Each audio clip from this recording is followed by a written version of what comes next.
Welcome to my suburban backyard orchard located on central Vancouver Island. It is June the 19th, 2023, and I'm going to take you on a tour of my backyard orchard. See how the trees are doing and what's growing. So come along. Starting off right beside me, this is a Costco 5 variety apple tree. This tree is 8 years old, and let's take a look at what's growing. There are 5 varieties of apples on here. You can start to see some of the different coloring in the apples already. Just a hint of red starting on this variety here. Lots and lots of apples in these trees.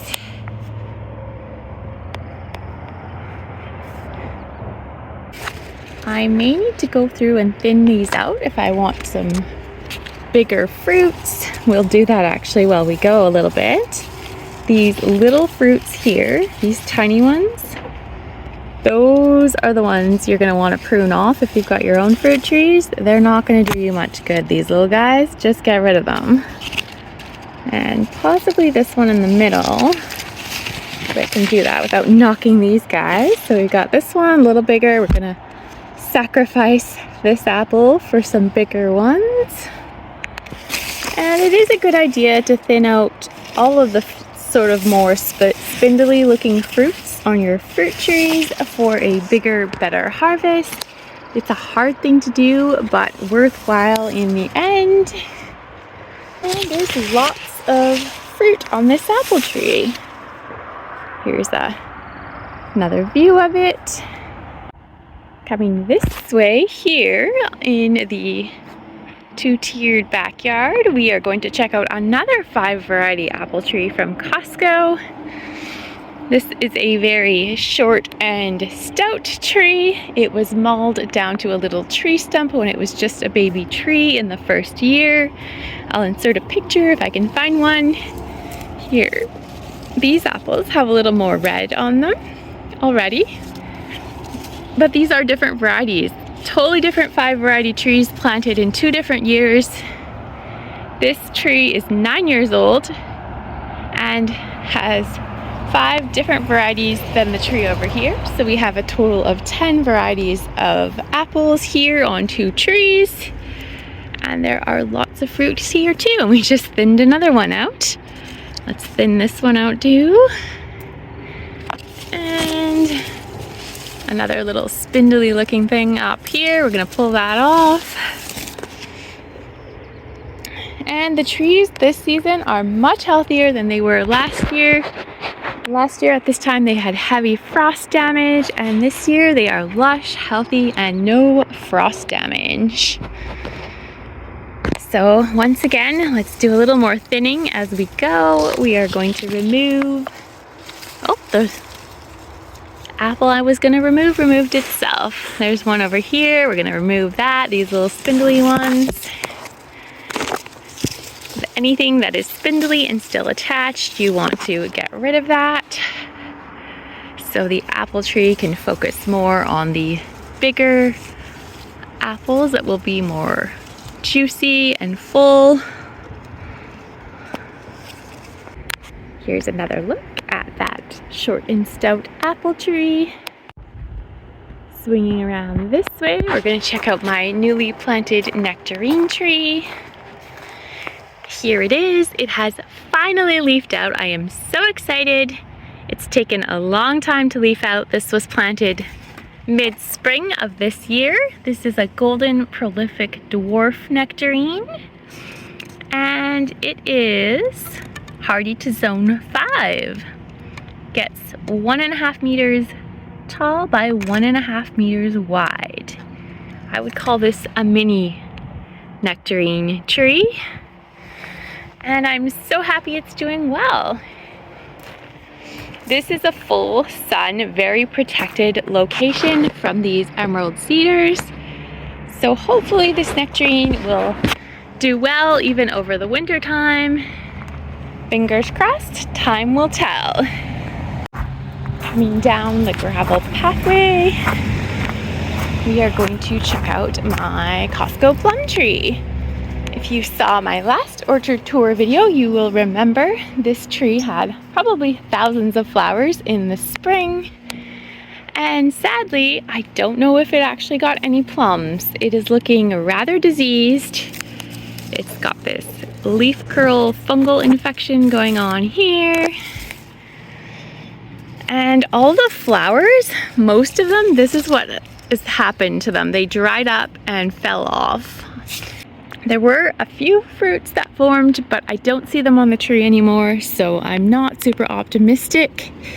This tree has definitely had mixed successes. We've had years where it's so loaded, I had to cut back half of the tree because it was going to break, but there were thousands of plums, and then years where there's nothing. So time will tell what the production of this tree is, but it is a nice shade tree, so I'm not cutting it down no matter what. Swinging over this way, this is a Desert King fig tree. We did a massive pruning on this tree in the fall, and I do believe that is why there are no figs on it. But it is looking lush and healthy, so probably next season it will get lots of figs. Here's one more look at the fig tree that has no figs on it. Has been productive the whole time I've had it, which is about, I want to say it's been 5 years now. It could be 6 years since I've had this, but no figs this season. It is usually the most productive of my fig tree collection. And swinging around this way, we have Desert King fig number 2. Also pruned in the fall, substantially, but not quite as hard as the first one. And we definitely have figs on this one.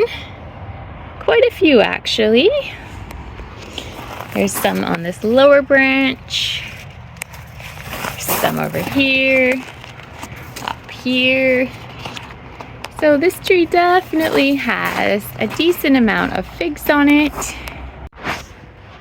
And swinging around to the tree that I am most excited about, this is my coconut ice peach tree, planted in 2020. No peaches in the first season. 2021 had 17 of the most delicious peaches that tasted like a tropical drink with just a hint of peach essence. Very different tasting than a typical peach. This is coconut ice. And it was from a store that is local called Buckerfield's. And last year was a difficult season for the tree. It only had 5 peaches and a lot of disease. But this year, this tree is looking very promising. I counted earlier. I believe there's at least 40 peaches on this tree. I am gonna have to thin them out. I haven't done a thorough job of thinning yet, but there are lots and lots of peaches on the tree. So I'm gonna have to get my ladder and actually thin closer to the top, but that's for another day. I'm super happy with how this tree has been growing. And here's a more far away view of the tree. It had a little bit of peach leaf curl early spring, but I took all those leaves off and it has made a great recovery and wasn't nearly as diseased as in the previous growing season.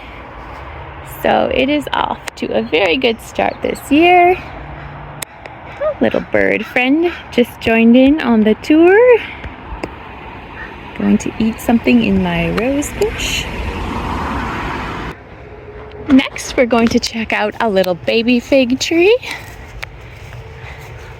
Right here, this tree was a rescue tree from my parents' garden.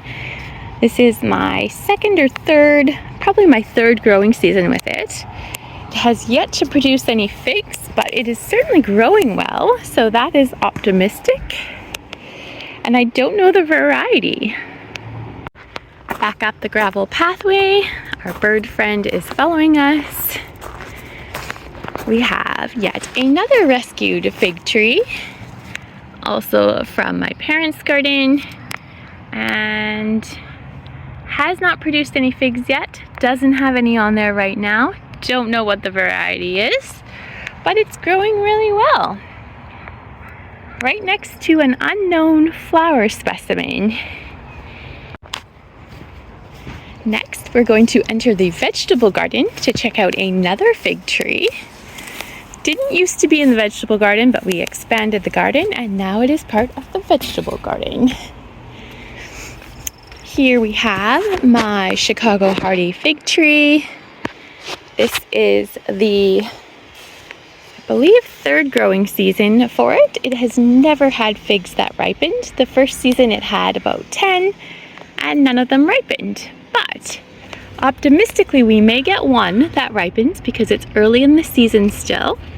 And there is a fig on here, so fingers crossed it does ripen. And it's growing pretty well in here. And next, this is my 5 variety Costco cherry tree.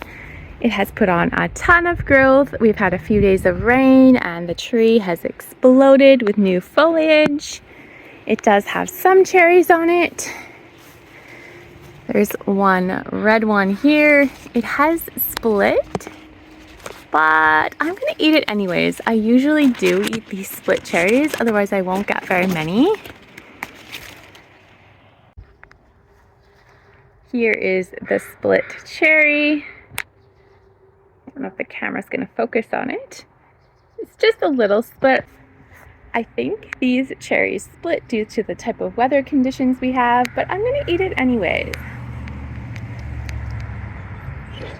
This is the inside.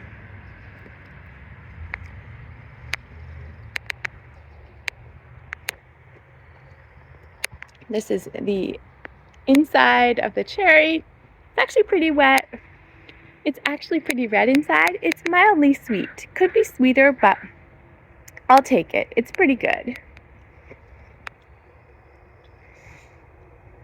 That is the first cherry I have eaten this season.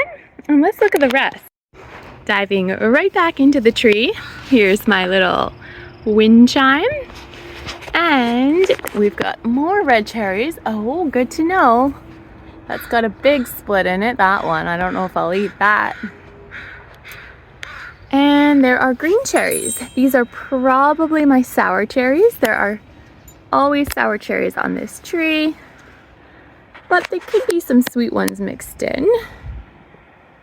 And they're kind of just everywhere. No specific areas are more abundant on this tree. They're just here, there, and everywhere. There's some bigger ones here. The cherries that are well hidden under the leaves, in my opinion, are best because the birds have a hard time finding them. Supervisor loves this tree. He will often lay right underneath those low branches, so I always leave a few low branches for the supervisor to lay down under, even though I do keep the tree pruned well, usually. Here's another look at the inside part of the tree. It creates a bit of a hammock with the neighbor's lilac tree. And more random cherries throughout the tree. It is still early in the cherry growing season on Vancouver Island.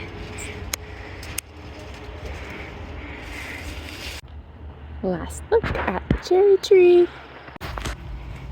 We are now going to venture into the front garden and look at the only fruit tree that is in our front yard garden.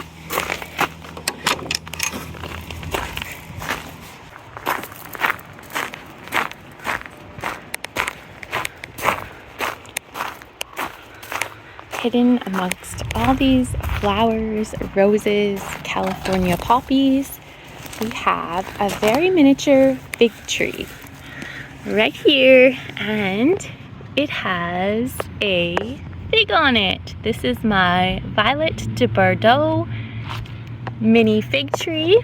It's third growing season. It's been transplanted 3 times throughout the garden, and I think this is finally its forever home. It's doing much better here than any other location, and this is the first time it has ever produced a fig. This is actually a real miniature fig tree, so it will get a maximum of 6 feet tall. You do have to be careful when planting figs around sidewalks and driveways because the roots are very vigorous and you don't want to damage any structural things in your area.